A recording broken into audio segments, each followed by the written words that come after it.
ചെല്ലഞ്ചേട്ടൻ്റെ ചായക്കട ഇപ്പോൾ കൊല്ലം കൊണ്ട് തന്നെ ഒരു മുഖമുദ്രയായിട്ട് മാറിയേക്കുവാണ് ഈ ഒരു കട എന്ന് പറയുന്നത്. നമ്മുടെ ഇന്ത്യയിലെ തന്നെ ഏറ്റവും മനോഹരമായ ഗ്രാമങ്ങളിലൊന്നാണ് നമ്മുടെ പാലക്കാടിലെ കൊല്ലങ്കോട്. അവിടെ മെയിനായിട്ട് നമ്മുടെ ചിങ്ങഞ്ചിറ കറുപ്പസ്വാമി ക്ഷേത്രത്തിലോട്ട് പോകുന്ന വഴിയിലാണ് ഈ ഒരു കടയുള്ളത്. പണ്ട് കാലത്തെ ഏരിയയിൽ തന്നെ, അതായത് എനിക്ക് തെങ്ങോലയോ പനയോലയോ ഒക്കെ വെച്ച് നിർമ്മിച്ചേക്കുന്ന ആ ഒരു കട നമുക്ക് കാണാൻ കഴിയുന്നത്. അതിൻ്റെ ഫ്രണ്ടിൽ കൂടെയാണ് നമ്മൾ ചിങ്ങഞ്ചിറയിലോട്ട് പോകുന്നത്. വളരെ ഹൈറ്റ് കുറഞ്ഞൊരു കടയാണ്. നമ്മൾ അവിടെ ഫ്രണ്ടിലൊക്കെ ചാണകമൊക്കെ മേടിയിട്ട് നമ്മൾ അവിടെ ഇരുന്ന് ചായ കുടിക്കുക, അല്ലെന്നുണ്ടെങ്കിൽ അകത്ത് കയറി 2 പഴയ ഡെസ്കും കാര്യങ്ങളൊക്കെ ഇട്ടിട്ടുണ്ട്. ചെല്ലഞ്ചേട്ടനുണ്ട്, പിന്നെ അവിടുത്തെ അമ്മയുണ്ട്, പിന്നെ വേറെ 1-2 പേരൊക്കെ നമ്മൾ പോയ സമയത്ത് കണ്ടായിരുന്നു.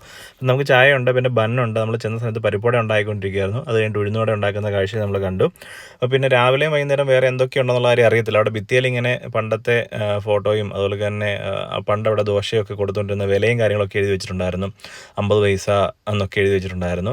അതൊക്കെ പഴയ റേറ്റും കാര്യങ്ങളൊക്കെയാണ്. ധാരാളം സിനിമയ്ക്കകത്തേക്ക് വന്നിട്ടുണ്ടെന്ന് തോന്നുന്നു. അപ്പോൾ സിനിമയ്ക്കകത്തേക്ക് വന്നതിന് ശേഷം ഒത്തിരി ആൾക്കാരിപ്പം ഈ ഒരു കട അന്വേഷിച്ച് വരുന്നുണ്ട്. അപ്പോൾ അതാണ് ആ ഒരു ഭിത്തി, ആ